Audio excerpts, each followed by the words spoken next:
Nshuti za Haleluya Amina TV nongeye kubasuhuza, garutse imbere yanyu kugira ngo tubagezeho cya kiganiro twababwiye mu isomo ry'ubushize, ikiganiro twavuze ko kizajya kivuga cyitwa ishuri ryacu.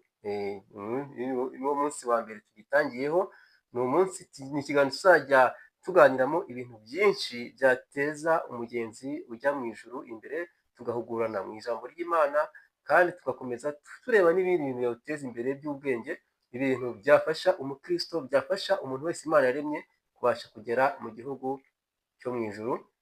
Kuko umunyarwanda yaravuze ngo inkuru nziza ikwiriye kuba no mu mubiri muzima. Imana ishimwe. Ariko tubanze twiragiza Imana mbere yuko twinjira mu kiganiro.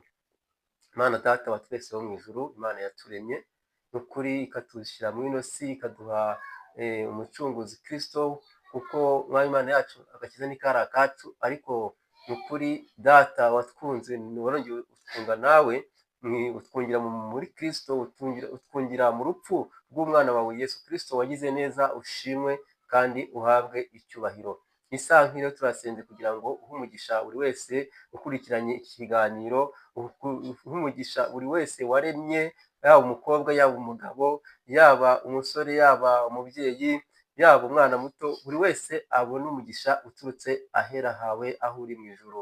Uri Imana itabura uko igenza, uri Imana ica inzira aho zitari, uri Imana ikiza abarwayi, uri Imana ikora ibitangaza, uri Imana ihindura ubuzima, igahindura amateka, uri Imana itanga amahoro ahantu hose. Turasenze mwami Yesu ngo abantu bose bakurikiye iki kiganiro kibagirire umumaro, kibubake, kigire aho kibavana, kigire aho kibageza, kandi uzi inyuma y'ijambo ryawe kugira ngo n'ubundi usohoze icyo waritumye. Kuko nanjye ndi umwana w'umuntu, nkeneye gufashwa nawe, nkeneye kugirwa inama nawe, nkeneye kwigishwa nawe.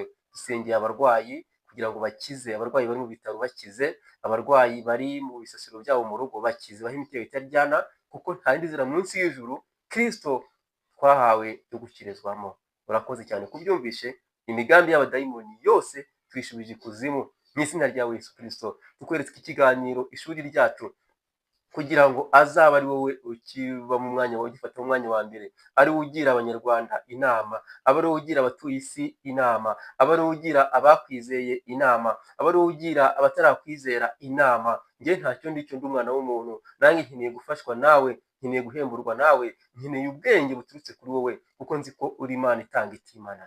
Urakoze kubyumvishe. Byose uko ushaka mu izina rya Yesu Kristo tugusabye, amen. Reka banze turirimbane korasi ntoya, umwanya mutoya, ivuga ngo ijambo ry'Imana ntirizagenda ubusa. Jambo ry'Imana ntirizagenda ubusa, jambo ry'Imana ntirizagenda ubusa, mu rubyiruko ntirizagenda ubusa, mu basore ntirizagenda ubusa. Jambo ry'Imana ntirizagenda ubusa, jambo ry'Imana ntirizagenda ubusa, mu bakobwa ntirizagenda ubusa, no mu babyeyi ntirizagenda ubusa. Jambo ry'Imana ntirizagenda ubusa, jambo ry'Imana ntirizagenda ubusa, mu Rwanda ntirizagenda ubusa, na mu mahanga ntirizagenda ubusa. Jambo ry'Imana ntirizagenda ubusa, jambo ry'Imana ntirizagenda ubusa, mu bizera Imana ntirizagenda ubusa, mu banyamasengesho ntirizagenda ubusa. Jambo ry'Imana ntirizagenda ubusa, jambo ry'Imana ntirizagenda ubusa, jambo ry'Imana ntirizagenda ubusa, ku isi hose ntirizagenda ubusa. Jambo ry'Imana ntirizagenda ubusa, jambo ry'Imana ntirizagenda ubusa. Nshuti za Haleluya Amina TV rero turakomeje, reka dusome ijambo ry'Imana. Ariko nanone nkwibutsa, niba utubonye ari ubwa mbere kuno muyoboro, ndagira ngo ukore subscribe kugira ngo video tuzaba dushyiraho yose ijye ihita ikugeraho, ndetse woherereze na bagenzi bawe kuri WhatsApp, woherereze kuri share, utange comment, ukore like, ibintu byose mbese uba umuntu usobanutse kandi rwose ukorera n'umugisha. Imana iguha umugisha kuko umaze kubikora, kandi n'abatarabikora nabo turabategereje. Imana ibahe umugisha. Amazina yanjye ni Hitimana Dismas. Reka dusome ijambo ry'Imana, gusenga ko twasenze. Dusome ijambo ry'Imana mu rwandiko Pawulo yandikiye Timoteyo, ibice byaho 3 n'umurongo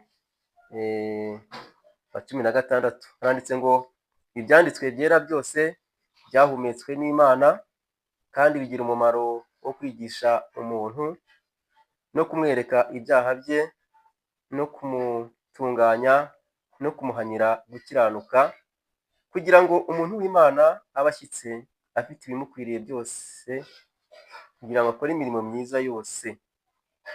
Ibyanditswe byera byose byahumetswe n'Imana kandi bigira umumaro wo kwigisha umuntu no kumwemeza ibyaha bye no kumutunganya no kumubabarira no kumuhanira gukiranuka, kugira ngo umuntu w'Imana abe ashyitse afite ibimukwiriye byose, ngo akore imirimo myiza yose. Haleluya! Imana itugiriye neza. Tubonye hano amagambo avuga ku byanditswe byera, turimo turareba ngo ijambo ry'Imana ntabwo rizigera rigenda ubusa. Dushimire Imana yaduhaye ijambo ry'Imana. Ijambo ry'Imana ni ibyo kurya by'ubugingo. Ijambo ry'Imana ni ibyo kurya by'umwuka bitunga umuntu w'imbere. Umuntu w'inyuma umubiri ufatika utungwa n'ibiryo bisanzwe, ariko dufite n'undi mubiri udafatika w'umwuka, uyu tuvugisha. Uyu mwuka tuvugisha niwo ubasha kuyoborwa n'ijambo ry'Imana, kandi uyu mwuka ukorera mu mubiri. Umubiri rero ugomba kuba ari umubiri muzima. Iyo umurikiwe n'umucyo, iyo umucyo umuritse ahantu hose harabona. Ijambo ry'Imana naryo ni umucyo. Iyo rigeze mu mubiri, umubiri nawe ubasha kumurikirwa ukaba umucyo. Hano tubonye urwandiko Pawulo yandikiye Timoteyo amubwira ibyerekeye ijambo ry'Imana. Ibyanditswe byera byose byahumetswe n'Imana kandi bigira umumaro wo gutunganya umuntu. Imana itugiriye neza. Ijambo ry'Imana ryo ribasha gutunganya umuntu. Ntabwo abana b'abantu ntibagutunganya ngo bikunde.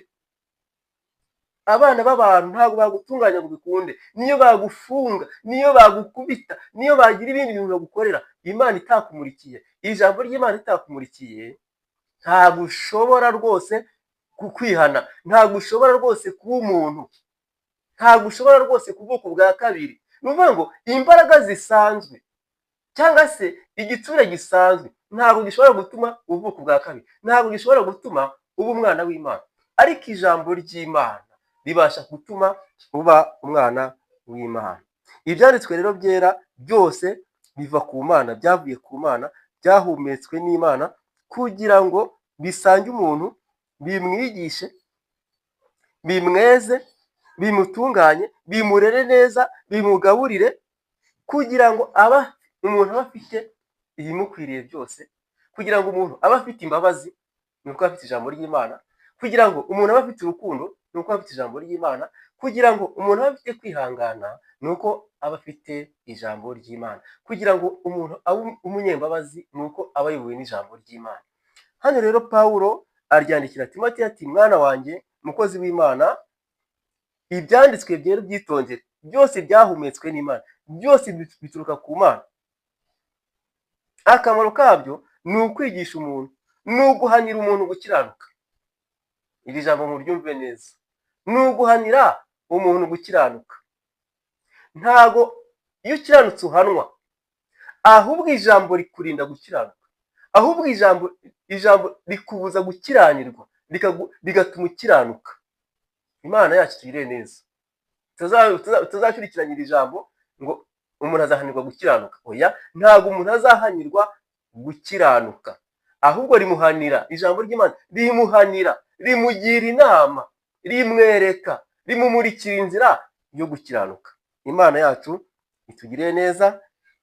Tugiye kureba isomo ryacu ry'uno munsi ryo mu kiganiro cyitwa ishuri ryacu.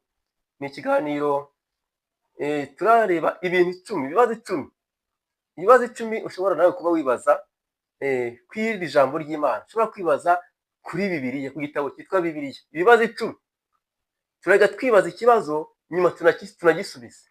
Imana ibafashe kandi tugiriye neza. Ikibazo cya mbere rero giteye gutya, kirabaza ngo Bibiliya ni iki?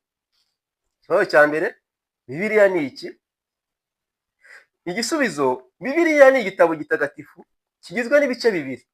Nk'uko mubizi, Bibiliya igizwe n'isezerano rya kera ndetse Bibiliya ikagirwa n'isezerano rishya. Icyo gitabo cyitwa Bibiliya cyanditswe mu myaka 1500 nibwo cyari kirangiye. Ikibazo cya kabiri, isezerano rya kera rigizwe n'ibitabo bingahe? Isezerano rya kera rigizwe n'ibitabo 39. Ikibazo cya gatatu kirabaza ngo isezerano rishya rigizwe n'ibitabo bingahe? Isezerano rishya rigizwe n'ibitabo 27. Ikibazo cya kane, ni bande banditse ubutumwa bwiza? Abantu banditse ubutumwa bwiza bwa Yesu Kristo ni Matayo, Mariko, Luka na Yohana. Ikibazo cya gatanu kirabaza ngo wakwibaza igitabo cy'ibyakozwe n'intumwa gisobanura iki? Igitabo cy'ibyakozwe n'intumwa ni igitabo kivuga ku mirimo y'intumwa nyuma yo kuzuka kwa Kristo no kujya mu ijuru kwe. Imana idufashe. Ikibazo cya gatandatu kirabaza ngo igitabo cy'ibyahishuwe cyo ni iki?